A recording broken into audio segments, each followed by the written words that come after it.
రైతులకు మోడీ ప్రభుత్వం నుంచి భారీ గుడ్ న్యూస్ వచ్చే అవకాశం ఉందా అనే ప్రశ్న ఇప్పుడు దేశవ్యాప్తంగా ప్రతి గ్రామంలోనూ వినిపిస్తుంది. రాబోయే కేంద్ర బడ్జెట్ నేపథ్యంలో రైతు సంఘాలు తమ డిమాండ్లను మళ్లీ గట్టిగా ముందుకు తెచ్చాయి. ముఖ్యంగా అన్ని పంటలకు కనీస మద్దతు ధర అంటే ఎంఎస్పీను చట్టబద్ధం చేయాలి అనే డిమాండ్ను మరోసారి కేంద్ర ప్రభుత్వం ముందుంచాయి. భారతీయ కిసాన్ యూనియన్ బీకేయూ జాతీయ ప్రధాన కార్యదర్శి చౌదరి యుద్ధవీర్ సింగ్ మాట్లాడుతూ, ఇది కేవలం విజ్ఞప్తి కాదని కోట్లాది రైతుల జీవనాధారానికి సంబంధించిన అత్యంత కీలక అంశమని స్పష్టం చేశారు. ప్రస్తుతం కేంద్ర ప్రభుత్వం కొన్ని ఎంపిక చేసిన పంటలకు మాత్రమే ఎంఎస్పీ ప్రకటిస్తుంది. ప్రభుత్వ జాబితాలో లేని పంటలను సాగు చేసే రైతులు మార్కెట్లో వ్యాపారుల చేతిలో తక్కువ ధరలకు పంటలు అమ్ముకోవాల్సి వస్తూ మోసపోతున్న పరిస్థితి ఉందని రైతు సంఘాలు ఆరోపిస్తున్నాయి. ఈ విషయంలో రాజకీయ పార్టీల తీరుపై కూడా యుద్ధవీర్ సింగ్ అసహనం వ్యక్తం చేశారు.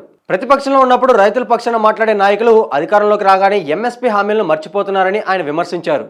భారతదేశ జనాభాలో దాదాపు 60% మందికి పైగా ప్రజలు ప్రత్యక్షంగా లేదా పరోక్షంగా వ్యవసాయంపైనే ఆధారపడి జీవిస్తున్నారు. ఇంత పెద్ద సంఖ్యలో ప్రజలకు ఉపాధి కల్పిస్తున్న ఈ రంగానికి బడ్జెట్ కేటాయింపులు మాత్రం తక్కువగానే ఉంటున్నాయని నిపుణులు చెప్తున్నారు. గ్రామీణ ఆర్థిక వ్యవస్థ బలోపేతం కావాలంటే వ్యవసాయ రంగంలో పెట్టుబడులు భారీగా పెంచాల్సిన అవసరం ఉందని రైతులు, ఆర్థిక నిపుణులు అభిప్రాయపడుతున్నారు. కేవలం సబ్సిడీలతో సరిపెట్టకుండా దీర్ఘకాలిక ప్రయోజనాలు ఇచ్చే పథకాలు తీసుకురావాలని రైతు సంఘాలు కోరుతున్నాయి. ప్రస్తుత విధానాల ప్రకారం ప్రభుత్వం మొత్తం 22 రకాల పంటలకు ఎంఎస్పీ నిర్ణయిస్తుంది. ఇందులో 14 ఖరీఫ్ పంటలు, 6 రబీ పంటలు, 2 వాణిజ్య పంటలు ఉన్నాయి. చెరుకు రైతులకు మాత్రం ఫెయిర్ అండ్ రెమ్యూనరేషన్ ప్రైస్ అంటే ఎఫ్ఆర్పి అనే ప్రత్యేక విధానం ద్వారా ధర చెల్లిస్తున్నారు. అయితే ఉద్యానవన పంటలు, పప్పు ధాన్యాల వంటి వాటికి కూడా ఇదే రకమైన భరోసా కల్పించాలని అన్నదాతలు కోరుతున్నారు. గత బడ్జెట్ కేటాయింపులను పరిశీలిస్తే ప్రభుత్వం ఆహార భద్రత కోసం భారీ మొత్తంలో నిధులు ఖర్చు చేస్తుంది. జాతీయ ఆహార భద్రతా చట్టం కింద సుమారు 81 కోట్ల మందికి ఉచిత రేషన్ అందించేందుకు లక్షల కోట్ల రూపాయలు వెచ్చిస్తుంది.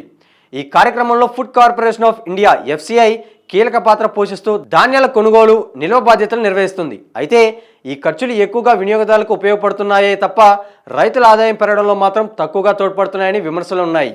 ఆర్థిక రంగ నిపుణులు వ్యవసాయ బడ్జెట్పై కీలక సూచనలు చేస్తున్నారు. సబ్సిడీలు, నగదు బదిలీలు అంటే డీబీటీ కోసం ఖర్చు చేస్తున్న నిధులతో పోలిస్తే వ్యవసాయ మౌలిక వస్తువుల కల్పనకు కేటాయింపులు చాలా తక్కువగా ఉన్నాయని వారు చెప్తున్నారు. ట్రాక్టర్లు, ఆధునిక యంత్రాలు, కోల్డ్ స్టోరేజ్ వంటి శాశ్వత ఆస్తుల కోసం కేవలం 30,000 కోట్ల రూపాయలు మాత్రమే కేటాయించడం సాగు పురోగతికి అడ్డంకిగా మారుతుందని అభిప్రాయపడుతున్నారు.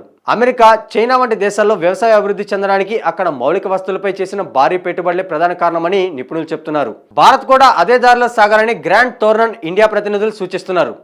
తాత్కాలిక ఉపశమనం ఇచ్చే పథకాల కంటే పబ్లిక్ ప్రైవేట్ భాగస్వామ్యం పీపీపీ ద్వారా గ్రామీణ ప్రాంతాల్లో గిడ్డంగులు, రవాణా సౌకర్యాలు మెరుగుపరిస్తే రైతులకు దీర్ఘకాలంలో ఎక్కువ లాభాలు చేకూరుతాయని వారు అంటున్నారు. ఇప్పుడు అందరి దృష్టి రాబోయే కేంద్ర బడ్జెట్ పైనే ఉంది. ఎరువుల ధరలు, డీజిల్ ఖర్చులు పెరిగిన నేపథ్యంలో రైతులకు గిట్టుబాటు ధరలు కల్పిస్తేనే వ్యవసాయం లాభసాటిగా మారుతుంది. ఈసారి కేంద్ర ప్రభుత్వం రైతుల గోడు విని మద్దతు ధరపై కీలక నిర్ణయం తీసుకుంటుందని సామాన్య రైతు ఆశతో ఎదురు చూస్తున్నాడు.